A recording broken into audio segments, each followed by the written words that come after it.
Akala mo ba kilala mo na ang adobo, sinigang at lechon? Ang mga pagkaing ito na laging nasa hapag ng bawat Pilipino ay tila simpleng kwento ng pamilya at tradisyon. Pero paano kung sasabihin ko sa iyo na ang bawat kutsara ng sabaw, bawat kagat ng karne ay may kasamang lihim mula sa ating kasaysayan? Mga lihim ng pananakop, kalakalan at minsan eskandalo.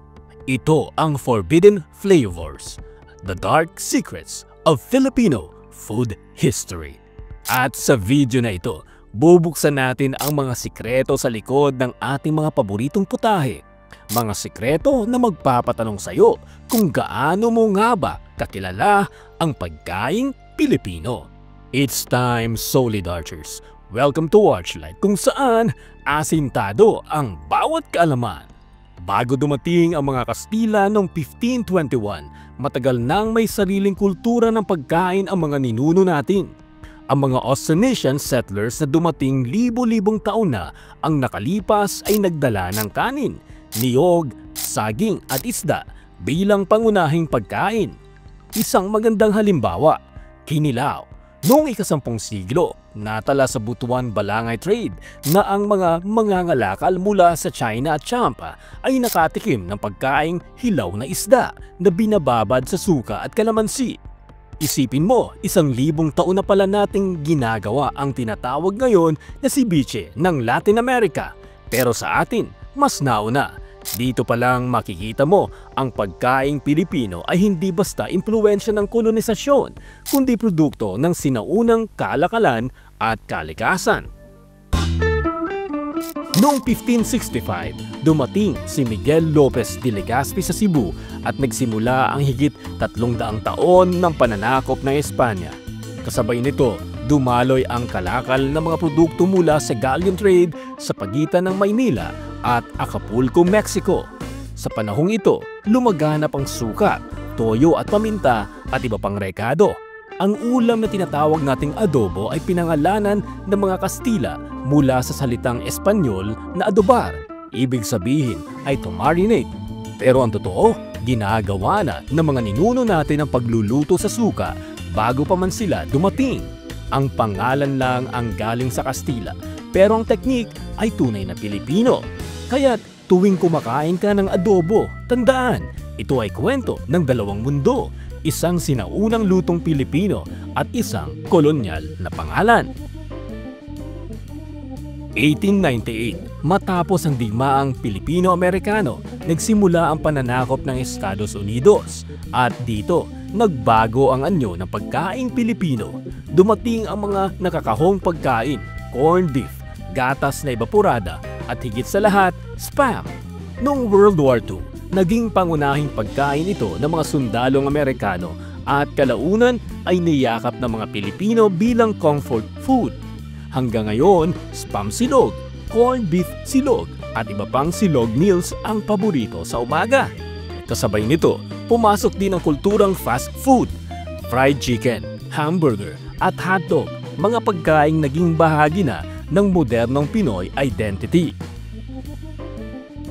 Pero hindi lahat ng kwento ay malinis at nakakaliw. May mga forbidden flavors din ang ating kasaysayan. Sa ilang bahagi ng Pilipinas, kinakain ng aso, paniki at iba pang exotic meats. Hindi dahil sa kakaibang panlasa, kundi dahil sa tradisyon at paminsang kakulangan ng pagkain. Subalit, tinuligsa ito ng simbahan at pamahalaan, kaya't unti-unting naging bawal sa mata ng lipunan. Noong panahon ng Kastila, ipinagbawal din ang ilang uri ng pagkain tuwing Kwaresma. Walang karne, puro gulay at isda lamang. Dito umusbong ang kakaibang creativity ng mga Pilipino sa pagluluto ng mga putahing tulad ng laing at ginataang gulay. Mga bawal, mga tinago at minsan mga ipinaglaban. Ito ang madidilim na sikreto ng ating pagkain. Pagkatapos ng mga Kastila at Amerikano, dumating naman ang globalisasyon. Ang Jollibee halimbawa ay produkto ng modernong Pinoy creativity, isang fast food na kayang tapatan ang McDonald's. Ngunit sa kabila ng lahat ng pagbabago, nananatili ang debate. Ano nga ba ang tunay na national dish ng Pilipinas? Ang adobo ba na may halong kolonyal na pangalan o ang sinigang na mas malapit sa ating sinaunang pagluluto gamit ang asim ng prutas at halaman? Hanggang ngayon, walang opisyal na sagot, pero marahil iyon mismo ang kwento ng pagkaing Pilipino, isang halo-halo ng kasaysayan, kultura at panlasa. Ngayon, dumako tayo sa pinaka-inaabangan, ang madidilim na sikreto ng mga pagkaing inaakala mong kilalang-kilala mo na. Adobo. Akala ng lahat, ito ang pinaka-Pinoy na putahe. Pero ang totoo, ang salitang adobo ay hindi galing sa atin, kundi sa mga Kastila. Tinawag nila ito dahil kamukha ng kanilang adobado, isang dish na minamarinate din sa suka at bawang.